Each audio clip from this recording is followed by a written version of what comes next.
एक बार से फिर सभी का रोबो स्टडी में स्वागत है। आज आपके लिए मैं सेट 2 लेके आ रहा हूँ जनरल साइंस सेक्शन का।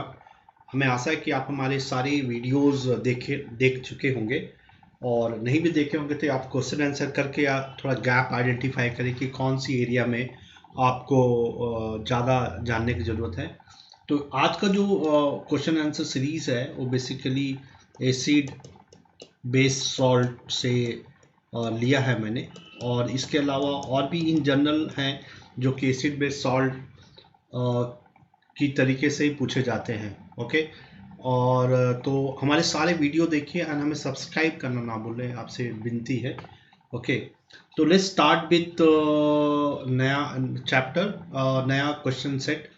तो इस पहला क्वेश्चन है कि जो फ्रूट्स है like mango, lemon, raw grapes, orange etcetera, they have a sour taste. Sour taste माने खट्टा स्मेल होता है। ओके, खट्टा स्मेल होता है। Okay, and this is due to the presence of, so the sour taste is because the presence of citric acid. Okay, so this is because of the citric acid, so please remember this is because of the citric acid.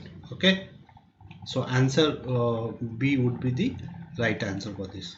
Okay, now next question is the zinc granules on treating with an acid X form zinc sulfate. Okay, तो zinc के अगर आप ये practical हमने किया था, तो अगर जिंक ग्रेन्यूल्स है, जब इसको हम सल्फ्यूरिक एक एसिड है एक्स है उसके साथ में हम करते हैं तो ZnSO4 बनाता है और एक गैस बनता है ना, वाई एक गैस बनता है जो पॉप साउंड के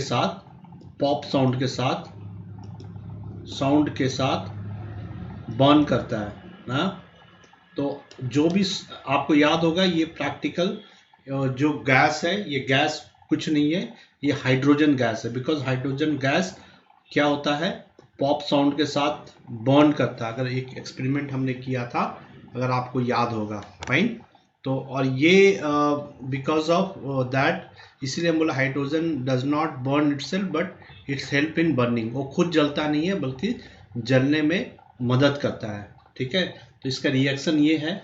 तो ये हाइड्रोजन गैस यहाँ बन रहा है, तो ये H2, ये बेसिकली हमारा H2 बनेगा यहाँ, है ना। हाइड्रोजन गैस बनेगा, H2 गैस बनेगा जो पॉप साउंड के साथ बर्न करेगा, जलेगा। तो यहाँ H2 और SO4, तो ये जो हमारा एसिड होगा H2SO4 होगा। फाइन, तो हमारा आंसर होगा, क्या आंसर होगा, sulphuric acid with and hydrogen gas. तो ऑप्शन इज हमारा सी इज इन द ऑप्शन। ठीक है, फाइन। ओके, सो अब चलते हैं क्वेश्चन नंबर 3 की तरफ। नाउ अगर आप देखेंगे इस फिगर में, अगर आपको याद होगा कि एक सल्फ्यूरिक, जब गैस यहाँ पर ही H2SO4 NaCl को जो हम मिलाते थे, NaCl को H2SO4 के साथ, H2SO4 के साथ बनाते थे, तो हमारा एक गैस बनता था, HCl गैस बनता था। ठीक है ना। तो HCl जो गैस बनता था, ये जो HCl गैस है, ये इसका बारे में उन्होंने लिखा है कि विच रिएक्ट इच अदर। सो जब ब्लू लिटमस लेके जाते हैं तो इस गैस के सामने में, तो इसमें नो रिएक्शन होता है। नो रिएक्शन मतलब ब्लू लिटमस में कोई चेंज होता नहीं है। बट जैसे ही ब्लू लिटमस को हम क्या करते हैं, delivery tube check, but no change, तो उसमें अब चूंकि ये HCl गैस है तो इसमें चेंज हो जाना चाहिए था, तो इसलिए चेंज नहीं होता है बिकॉज ब्लू लिटमस ड्राई है ना, because the litmus is dry. अगर इसी एक्सपेरिमेंट को आगे उन्होंने क्या किया, HCl गैस है तो इन्होंने क्या किया, ब्लू लिटमस को उन्होंने पानी से भिगोया, और तब जब सामने लगे तो जो ब्लू लिटमस था वो रेड में कन्वर्ट हो गया। क्यों रेड में कन्वर्ट हो गया, क्योंकि हमने क्या पढ़ा था कि HCl वाटर के साथ में रिएक्ट करके H+ आयन बनाता है ना। HCl वाटर के साथ रिएक्ट करते क्या बनाता है ना, H+ आयन बनाता है ना। सॉरी, H2O के साथ, H2O के साथ में रिएक्ट करके क्या बनाता है, H+ आयन बनाता है। और इसके कारण जो हमारा रेड लिटमस है वो ब्लू लिटमस है वो रेड में कन्वर्ट हो जाता है। तो यहाँ का आंसर हमारा आंसर होगा ये इसलिए ब्लू रहा, रेड इसलिए नहीं हुआ क्योंकि ये, जबकि HCl आप बोलेंगे HCl तो एसिड है लेकिन एसिड को भी वाटर चाहिए ना H+ आयन बनाने के लिए, ठीक है। इसलिए H+ आयन तो बना ही नहीं क्योंकि ये आपस में टूटा ही नहीं, ये H+ और C- टूटना चाहिए था, ये टूटा नहीं, ठीक है। तो आप इतना नहीं जानिए, तो चूंकि क्वेश्चन आंसर है तो आप ये समझ लीजिए कि जब ये HCl गैस बनता है और ये ब्लू लिटमस रेड में इसलिए कन्वर्ट नहीं होता है क्योंकि लिटमस पेपर ड्राई था। Okay fine. Next question, which of the following phenomena occur when the small amount of acid is added to water. जब हम वाटर में when we amount of acid added into water, acid में water में acid is added to water, acid को waters में मिलाया जाता है। तो इसमें बेसिकली इसका आंसर याद रख लीजिए, ये एक तो हम इसको नेचुरलाइज कर रहे हैं, है ना। तो इसका आंसर होगा आयोनाइजेशन होता है और साथ ही साथ में न्यूट्रलाइजेशन। तो आंसर 1 एंड बी, डाइल्यूशन भी होगा, है ना, ये डाइल्यूशन भी होगा और न्यूट्रलाइजेशन नहीं होगा। तो इसका आंसर ये नहीं होगा, इसका आंसर एक्चुअली होना चाहिए ionisation and dilution. Okay, option number 2। Okay, फिर से मैं थोड़ा कंफ्यूजन नहीं कर रखना चाहता हूँ, ये होगा आयोनाइजेशन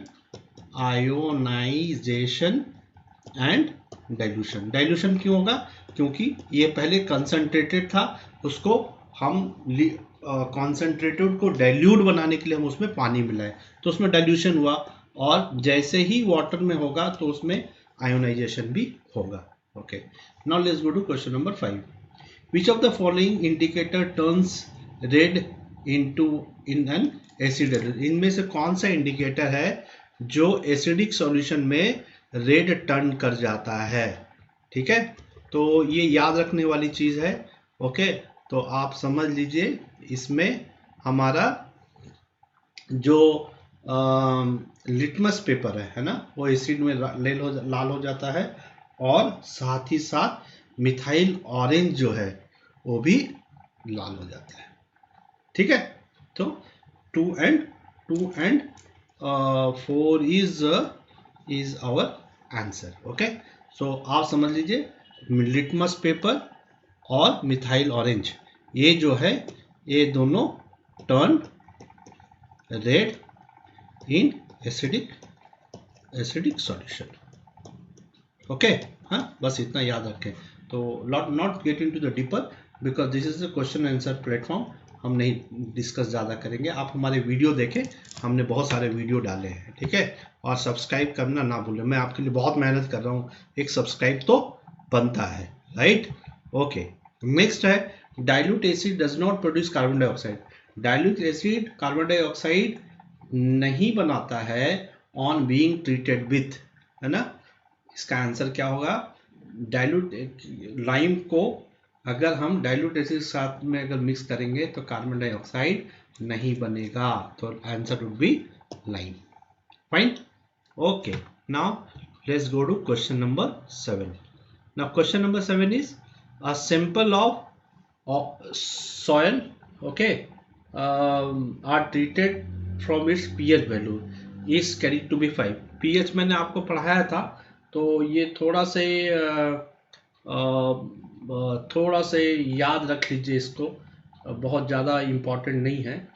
तो आप ये याद रख लीजिए कि अगर pH की वैल्यू सॉइल है, मिट्टी में pH की वैल्यू अगर 5 हो जाएगी, ओके, है ना, तो अगर pH की वैल्यू 5 हो जाएगी सॉइल में, तो ये इसकी जो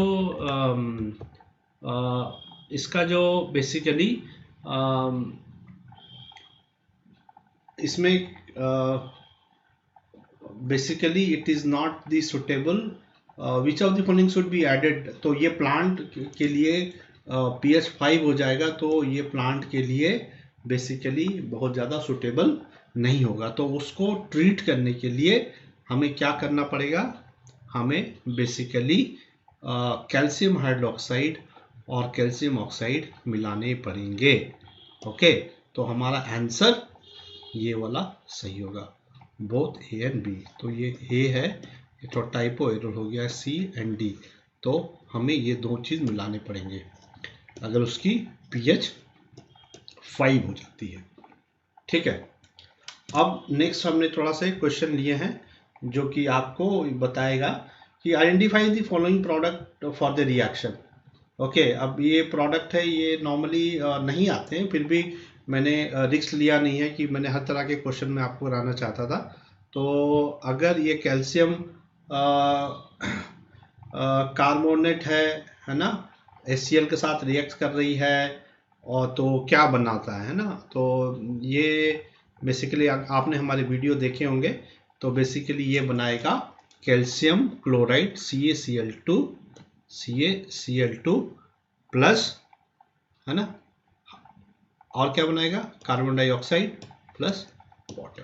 ये बहुत फेमस रिएक्शन है ना।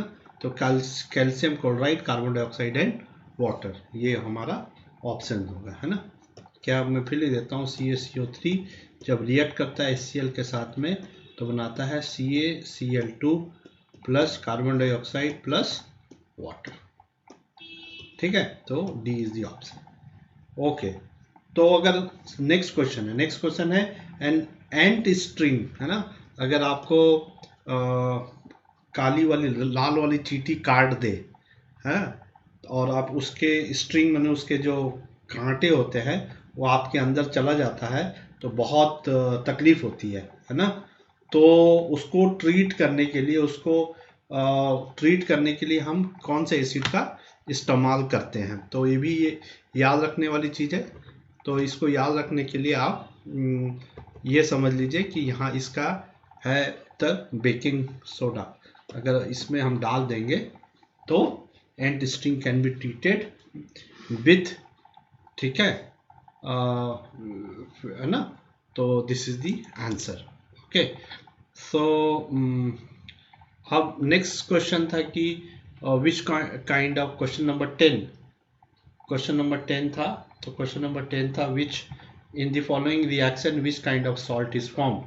Okay, so this is again question, बहुत ये आते तो नहीं है, फिर भी मैंने आपको ले लिया है NH4 3PO4। आप अगर SO4 आप याद, बस इसको समझ के रखिए, याद करके रखिए। ओके, चूँकि आप प्योर साइंस के स्टूडेंट नहीं है तो इसकी ज़रूरत नहीं हो। यहाँ जो बनेगा होगा NH4 whole twice SO4, fine. Okay, now next question is very important, ये आता भी है कि which of the following salt will give acidic solution, है ना। तो इसका आंसर NH4Cl है ना, इसका answer NH4Cl। Okay, now question number 12 तो आ चुका है ऑलरेडी एग्जाम में। क्या है कि bleaching powder is used as a disinfectant. Okay, है ना, एज डिसइंफेक्टेंट क्यों होता है, क्योंकि ब्लीचिंग पाउडर डिसइंफेक्टेंट किस लिए हो जाता है, क्योंकि इस मेक्स वाटर जर्म फ्री, है ना, ये जर्म्स को फ्री करता है। तो ये क्वेश्चंस हमेशा आता है कि इसको हम क्यों इस्तेमाल करते हैं, ठीक है ना। तो आई होप आपको ये 12 क्वेश्चन अच्छे लगे होंगे। इसमें तो 7-8 क्वेश्चन तो बहुत अच्छे हैं, और इसको आप फिर से प्रैक्टिस करें एंड हमें सब्सक्राइब करते रहें। I hope you will like this one, है ना, और आप I hope you will like this, है ना। तो इसको हमें सब्सक्राइब कीजिए और ये क्वेश्चन को बार बार देखें। मैं अभी और भी ये वीडियो आपके लिए लेके आऊँगा। धन्यवाद।